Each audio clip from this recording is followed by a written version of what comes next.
Welcome to Daily Scripture Reading. I do not own the rights to this music.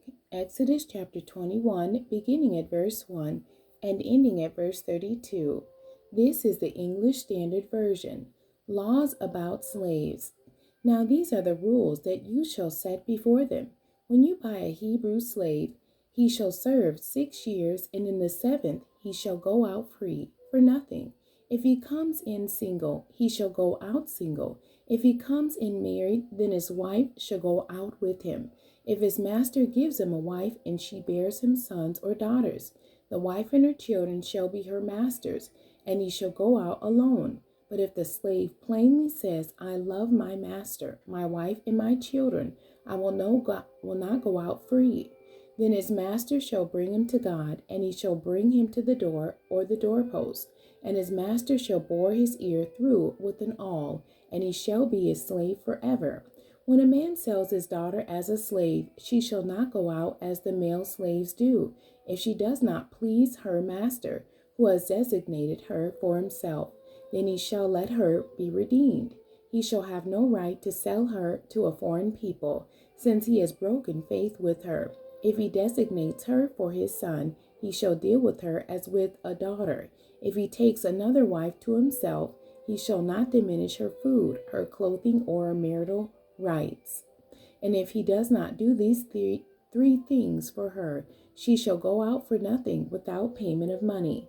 Whoever strikes a man so that he dies shall be put to death. But if he did not lie in wait for him, but God let him fall into his hand, then I will appoint for you a place to which he may flee. But if a man willfully attacks another to kill him by cunning, you shall take him from my altar that he may die. Whoever strikes his father or his mother shall be put to death. Whoever steals a man and sells him, and anyone found in possession of him shall be put to death. Whoever curses his father or his mother shall be put to death.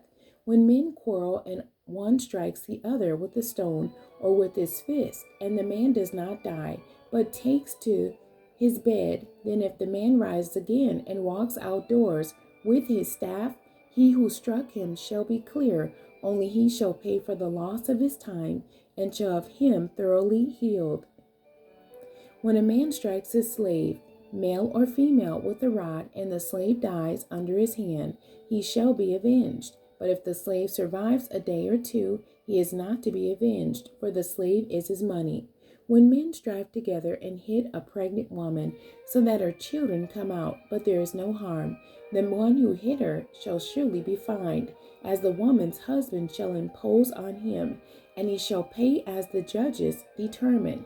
But if there is harm, then you shall pay life for life, eye for eye, tooth for tooth, hand for hand, foot for foot, burn for burn, wound for wound, stripe for stripe.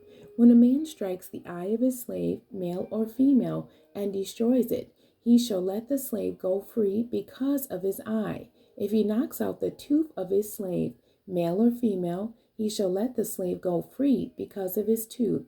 When an ox gores a man or a woman to death, the ox shall be stoned, and its flesh shall not be eaten, but the owner of the ox shall not be liable. But if the ox has been accustomed to gore in the past, and its owner has been warned but has not kept it in, and it kills a man or a woman, the ox shall be stoned, and its owner also shall be put to death.